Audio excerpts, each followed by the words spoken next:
Just to set a little bit of context here tonight, because we are fast forwarding a little bit in our timeline. So on Thursday nights, we're talking about the time of Joshua. So we skipped ahead to the time of the Judges last night, talking about the story of Gideon.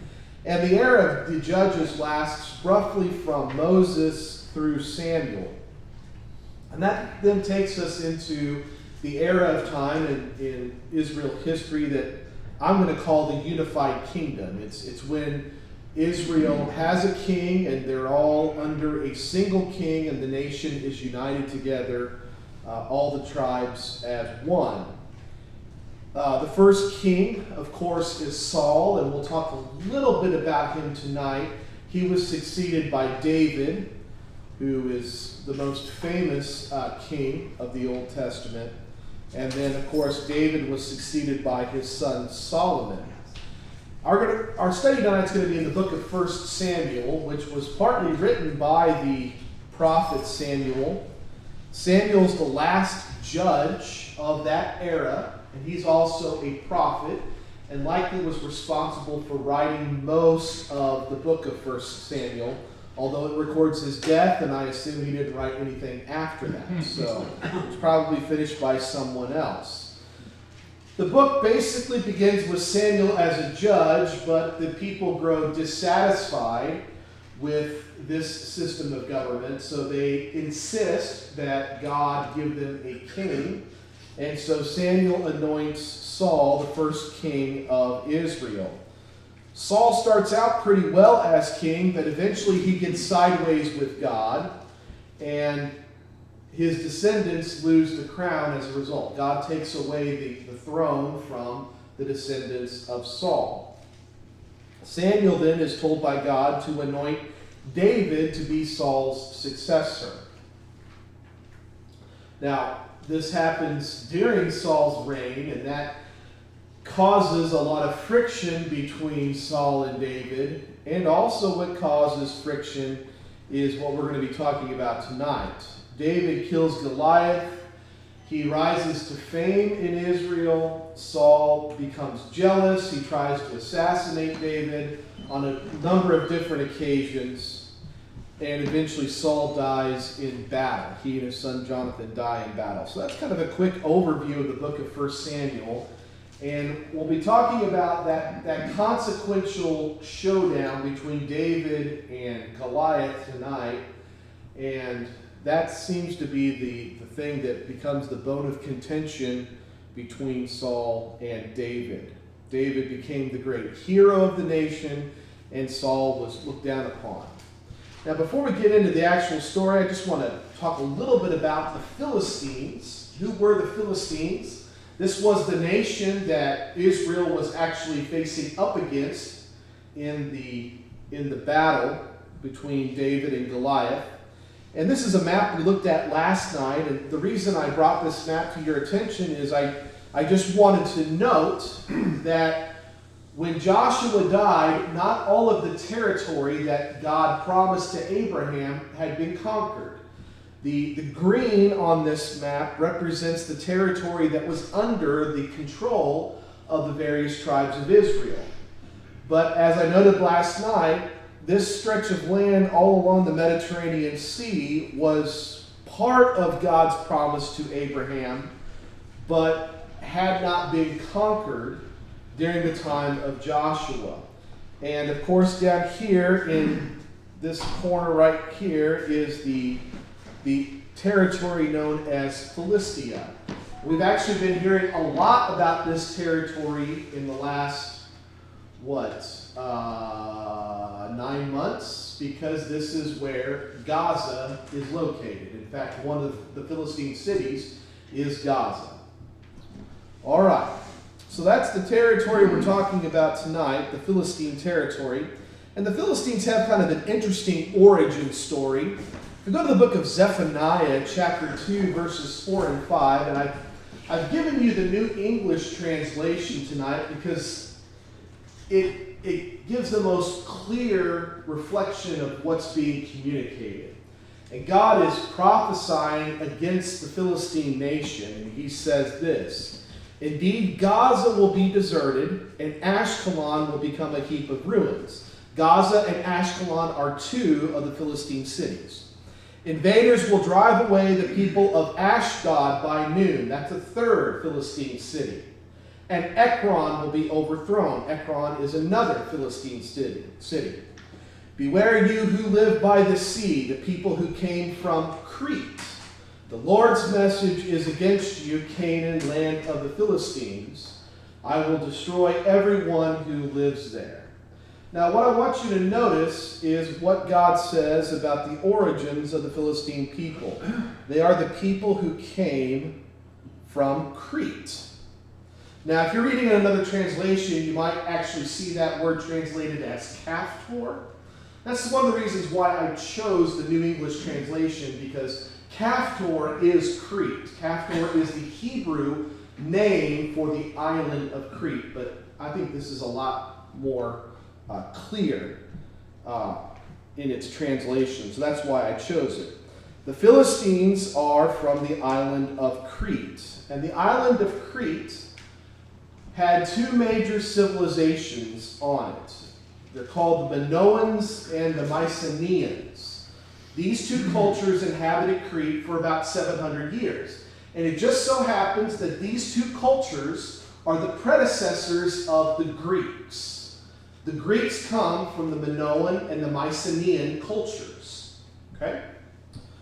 So we know the Philistines came from Crete according to the Bible. They suddenly appear on the scene just before Samson becomes a judge. They're mentioned kind of here and there a little bit in the Old Law, but it's not until Samson shows up on the scene that we see the Philistines as one of the main enemies of Israel. We'll talk about why that's the case here in just a moment. There were 5 cities, 5 principal cities of the Philistines. And that previous quote from Zephaniah, we read about Ashkelon, Ekron, Ashdod, and Gaza. The 5th city is the city of Gath. And that is important to our story tonight because Goliath is from the city of Gath.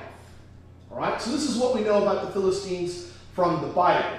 Now let's add in maybe an archaeological perspective. What are some historical perspectives we can add to that? Well, back in around 2016, they discovered a cemetery, a Philistine cemetery around the city of Ashkelon. And they dug up some bones and they did what they do. They took some DNA samples and they ran those samples to figure out where did the Philistines come from. And what they discovered is that in the Philistine genome, these people were a mixture of folks from the Aegean area, which is the sea between Greece and Turkey, that part of the world, okay? So they had that in their genetics, and they also had the native Canaanite population in their genetics as well. So you have intermarrying happening, right? So the Philistines are kind of a mix of the Aegean peoples and the Canaanite peoples. Here's some other things we know about the Philistines. Their architecture and their pottery show a heavy Mycenaean or a Greek influence. And this is important. You may be wondering, well, why are we talking about all this stuff? Well, the fact that they are a culture that's been influenced by Greece actually has bearing on the story we're going to look at tonight. And we'll take note of that when we get there.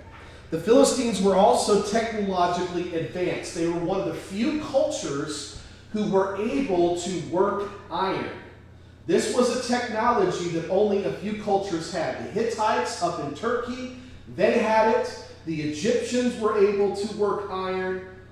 And it looks like the Philistines probably stole it from the Hittites and learned that ability. But they were the only one in this region who had that sort of capability, which that would give them a decided advantage in war and in other areas as well. The last thing I want to note about the Philistines is the Egyptians actually talk a little bit about the Philistines in their history. They refer to a group that they call the Sea Peoples. And in that group of Sea Peoples, there was a tribe, or we'll call it a tribe, that they called the Peliset. And most historians believe that the Peliset were the Philistines. And the story of the Philistines, as best as we can tell, is they started out over here. Here's the Aegean Sea right here between Greece and Turkey. They start over here in Crete, and they work their way over to Cyprus. They invaded up here into Turkey. They worked their way down the coast. They tried to go into Egypt, but Egypt expelled them.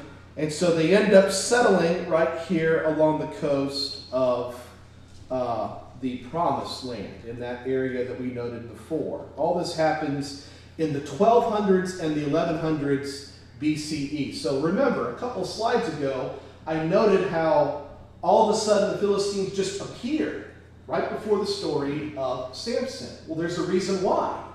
They're a late addition. They invaded, and they're not mentioned before because they weren't around when the children of Israel conquered the land of Canaan in the time of Joshua. So they showed up later on down the road. All right, so let's just kind of go back over all of that and sort of put all this together for a moment. Who were the Philistines? Well, as we just talked about, they were part of this group called the Sea Peoples. That's what the Egyptians called them, who settled along the coast west of Judah. Okay? They originated in Crete. Therefore, they were heavily influenced by early Greek culture. They intermingled with the Canaanite population. Again, another important detail that's actually going to come out here in a few minutes as we look at the story of Goliath and David. And they were technologically advanced. That's what we know about the Philistines from the Bible and from history. Now, I'll pause. Any questions, comments, anything unclear so far? We good? Everybody good? All right, let's keep moving. Let's talk about Goliath. Who was Goliath? Well, to get an idea of Goliath's origin stories, we have to go back and talk a little bit about this group that is called the giants in the Old Testament. Now, there are two words in the Hebrew that are translated as giant. The first one is the Nephilim. And if you watch a lot of wacky YouTube or ancient alien stuff on the History Channel, you've probably heard the name the Nephilim quite a bit. There's a lot of really fantastical, weird stuff out there about the Nephilim. Just disregard all that nonsense, okay? It's just not worth even listening to be quite frank. This word, Nephilim, is translated as giants in our English translations, but that's actually not a translation. What they should have done is just taken the Hebrew word and put that in English. This is just another tribe of people, the Nephilim. Okay, so that's a bad translation. But there is a Hebrew word that actually does mean giants, and they are the Rephaim. That's how they're referred to in the Hebrew. And what we learn is that there were probably 3 tribes that the Israelites thought of as giants. You'll recognize one of them because we talked a little bit about them back when we were looking at the children of Israel refusing to go into the land of Canaan the first time. One tribe, the major tribe, is the Anakim. They live down in Hebron, which was a part of Judah, and they are going to play a part in our story tonight. So keep the Anakim kind of at the front of your mind. They're going to come back up here in just a moment. There were 2 other giant tribes referred to, the Amim and the Zamzumim, or Zumim, or Zuzim. I can't pronounce that word to save my life tonight. Anyways, these were some of the different tribes of giants mentioned in the Bible. But the big one are the Anakim, no pun intended. The big tribe, right? The giants. Yeah, sorry. I punned and I didn't even mean to. The Anakim were the ones who scared 10 of the 12 spies who went into Canaan. They were like, the Anakim are there, we don't want to mess with them. That's in Numbers chapter 13, verses 32 and 33. As I mentioned a moment ago, they were originally the inhabitants of the city of Hebron, which is down in the south in Judah. We know that from Numbers chapter 13, verse 22. Here's an interesting little detail. Caleb, and yeah, that's the same Caleb who wanted to invade Canaan the first time. Caleb wanted Hebron for his family's inheritance. Caleb must have been quite the fella, because he wanted the territory that was controlled by the Anakim. And he was willing, as a man who was probably well into his 80s, to lead his tribe up there to conquer the remnants of the Anakim. And we know that Caleb drove out 3 sons of Anak from Hebron. So that's all happening in this area. Now here's where we begin to connect in the Anakim with Goliath. Okay? This is why I'm bringing all this up. In Judges chapter 11, verses 21 and 22, this is part of Joshua's campaign. He's leading the children of Israel all over the promised land. They are attacking cities. They are conquering territory. Here's what it says. And at that time Joshua came and cut off the Anakim from the mountains, from Hebron, from Debir, from Anab, and from all the mountains of Judah, and from all the mountains of Israel. Joshua utterly destroyed them with their cities. None of the Anakim were left in the land of the children of Israel. Here's the key part. They remained only in Gaza, in Gath, and in Ashdod. What are those 3 cities? They're Philistine cities, right? So what we're being told is Joshua pretty much wiped out the Anakim. The remnants of the Anakim took refuge where? In the 3 cities that would later become 3 of the cities of the Philistines. Right? That's the connection. All right, so who was Goliath? Well, let's kind of put all of this that we've been talking about together. So we know in around 1400 BCE, the remnants of the Anakim take refuge in Gath, in Ashdod, and Gaza. Okay? So we know they settled there. About 300 years or so later, those are some fuzzy numbers. We're just kind of talking in round numbers here. A couple 300 years later, the Philistines settle in Gath, in Ashdod, in Gaza, Ekron, and Ashkelon. Okay? So those same cities are the cities that the Philistines eventually took over. And then in around 1010 BCE, the Philistines invade Judah with their champion Goliath, who appears to be a descendant of the Anakim, right? Where did this big man come from? Was he a Philistine? No. He was, in all likelihood, one of the Anakim, one of the few that was left. And when the Philistines moved into this territory, they probably looked at all these tall guys and they thought to themselves, let's keep you guys around because you're going to be useful. You take one of those fellows onto the battlefield and you put him in armor, and the opposing army is going to do what? They are going to freak out. They're going to want to run the other direction. Okay? All right, so we've set the table here for 1 Samuel chapter 17. Let's talk about the story of David and Goliath. It happens in a location called the Valley of Elah. Now, this picture is going to be a little difficult to see what's going on, but you'll notice back through here you can see a valley running between these 2 hills. Everybody see that? Okay? And as best as we can guess, the children of Israel were probably on this hilltop here, and the Philistines were on this hilltop over here. Now, this is a road running down through the middle of the valley, okay? But there is a creek that runs right around in here, right around that area, okay? Those are important little geographical features, right?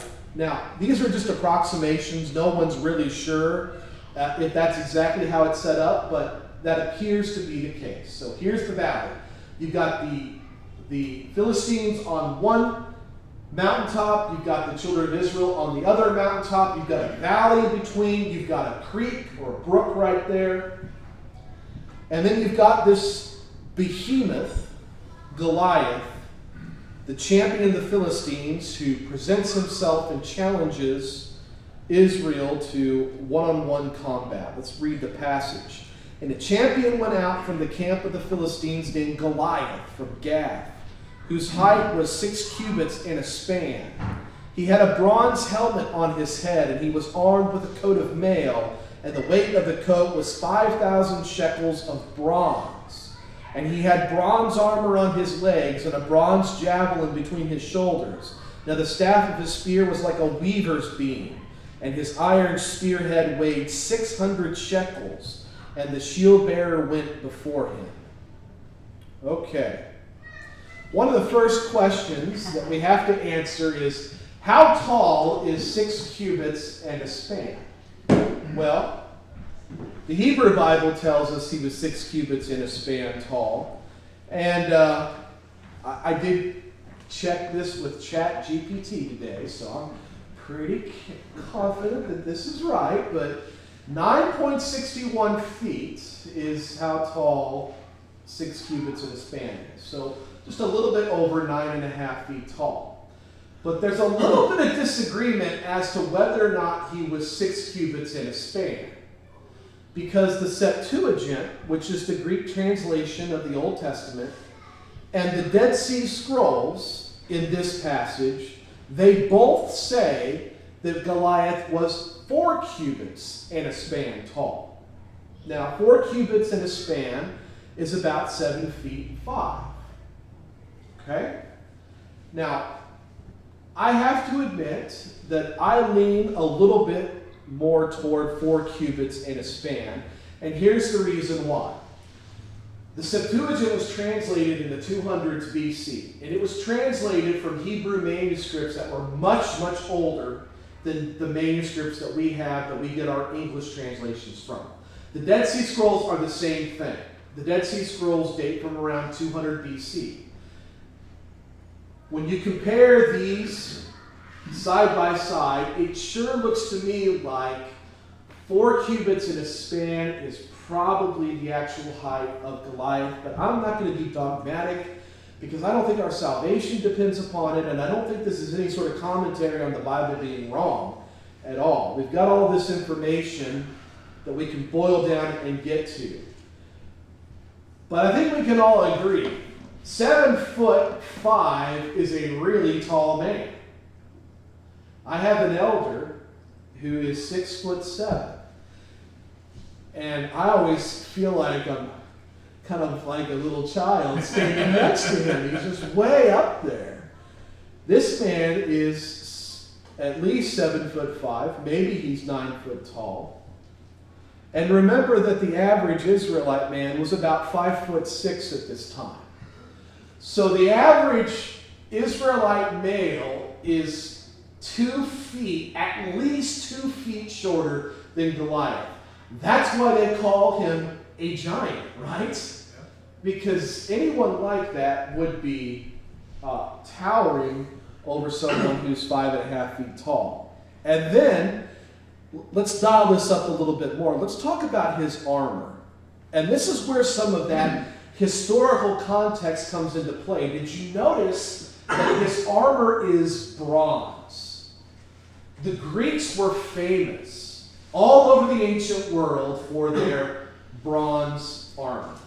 In fact, in the book of Daniel, in Daniel chapter 2, when Nebuchadnezzar has this vision of 4 successive kingdoms, Greece is symbolized by a belly and thighs of bronze. So, I mean, this was something the Greeks were absolutely known for. So, the fact that Goliath is wearing bronze armor, that's obviously a Greek influence that the Philistines brought over from Crete. He also has an iron spearhead. And remember, the Philistines are one of the few cultures at this time who could work iron. They're just a little bit ahead of everybody else, technologically speaking. Now, the weight of his armor and his spearhead is worth noting. 1 shekel is approximately 11 grams. 5,000 shekels works out to something like 121 pounds. The coat of mail that he was wearing was 121 pounds. So, Goliath was not only tall, he was probably massive. Broad-shouldered, thick-chested, just a big mountain of a man. Okay?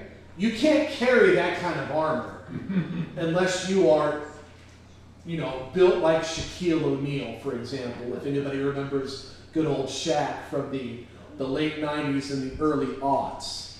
His spearhead, just the head of the spear alone, that weighed 15 pounds, and it was the thickness of a weaver's bead. This man is massive.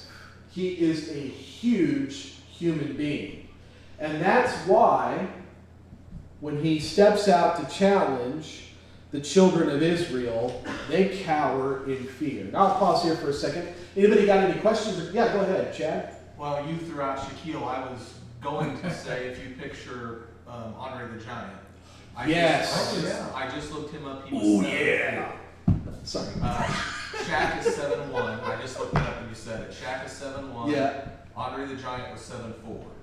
And so if he was 7'5", you're looking at somebody. If you've ever seen Andre wrestle or in the movies and stuff, and so yeah, I had to do my little Randy Savage thing there. Yeah, Andre the Giant is massive. Absolutely. Yeah.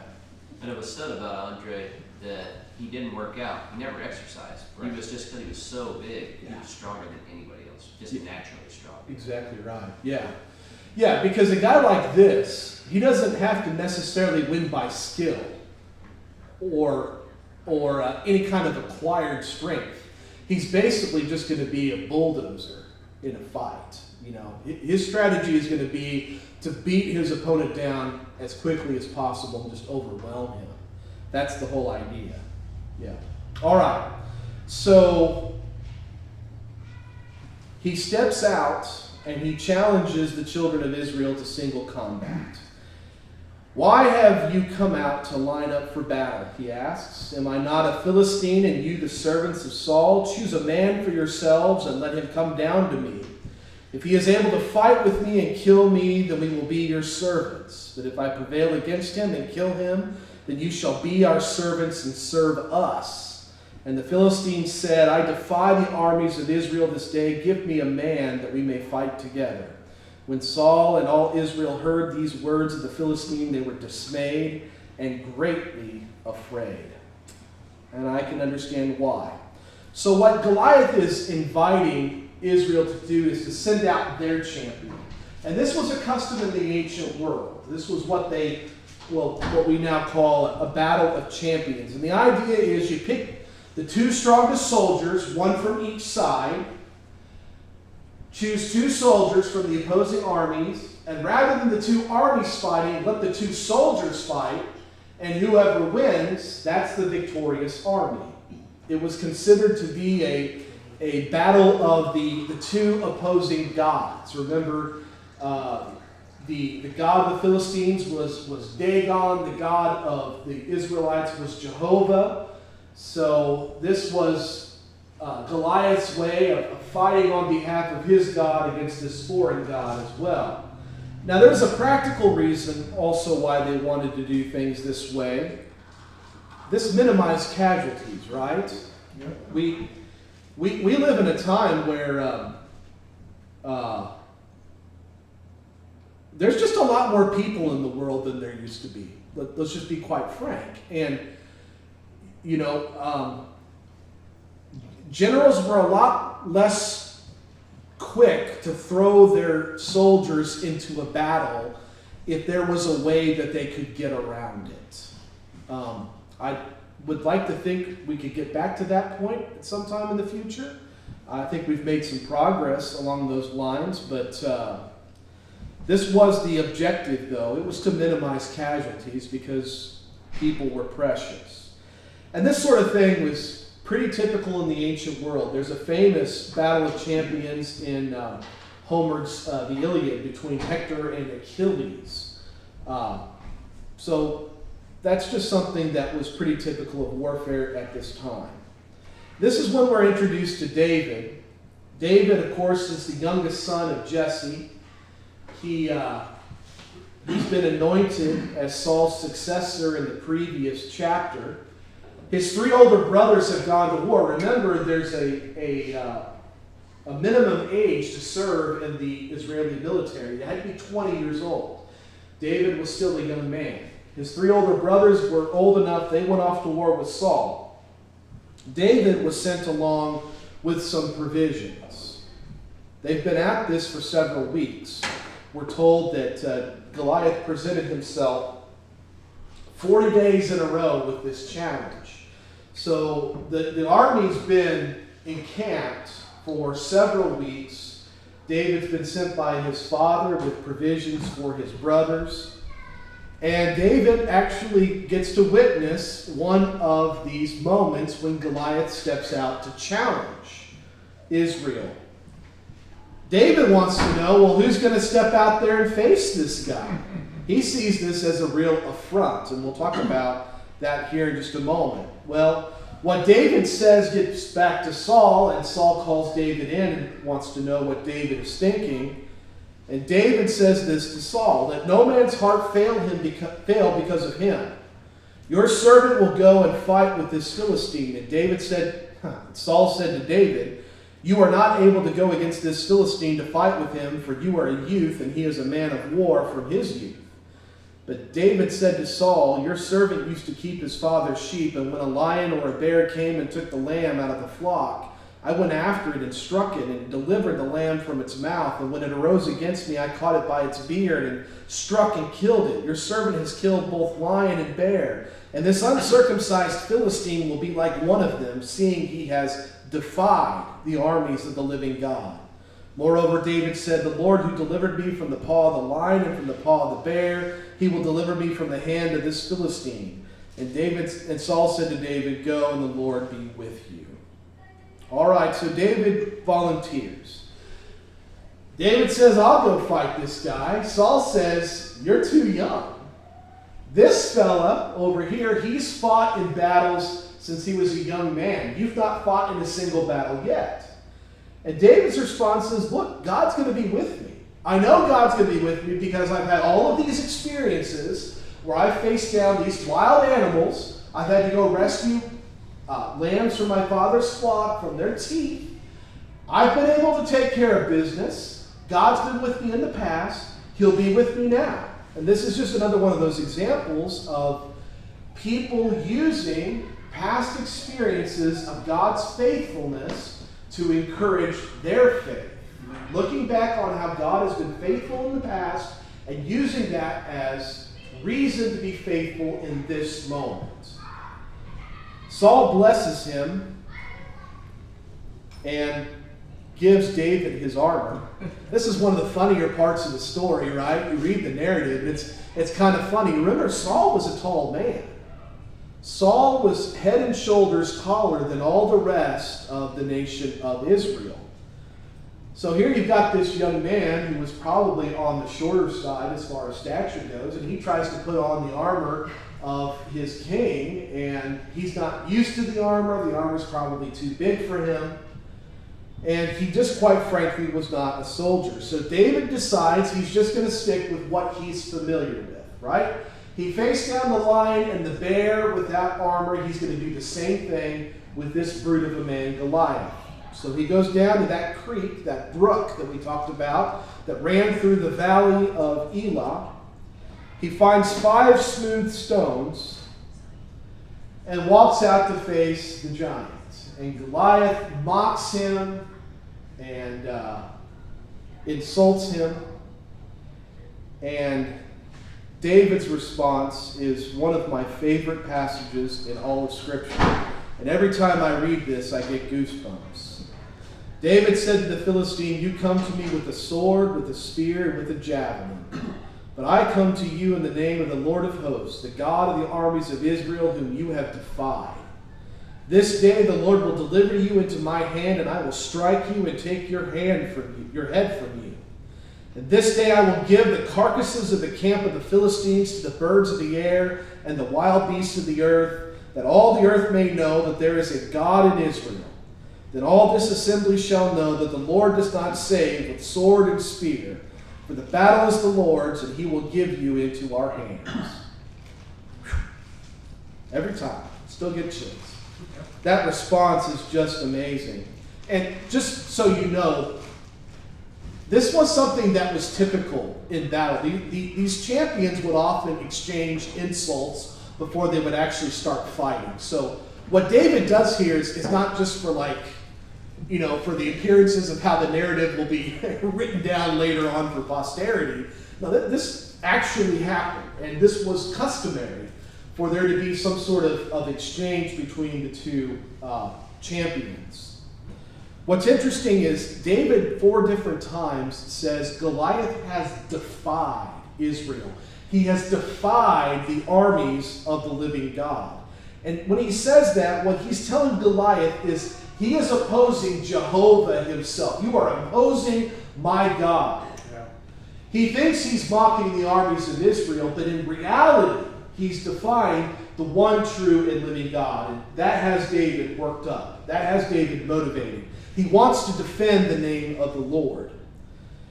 And his purpose is to prove to everyone that all the earth may know that there is a God in Israel. Last night, Dan Reed made a great comment about Gideon. He's told, do not fear the God of this land. Right?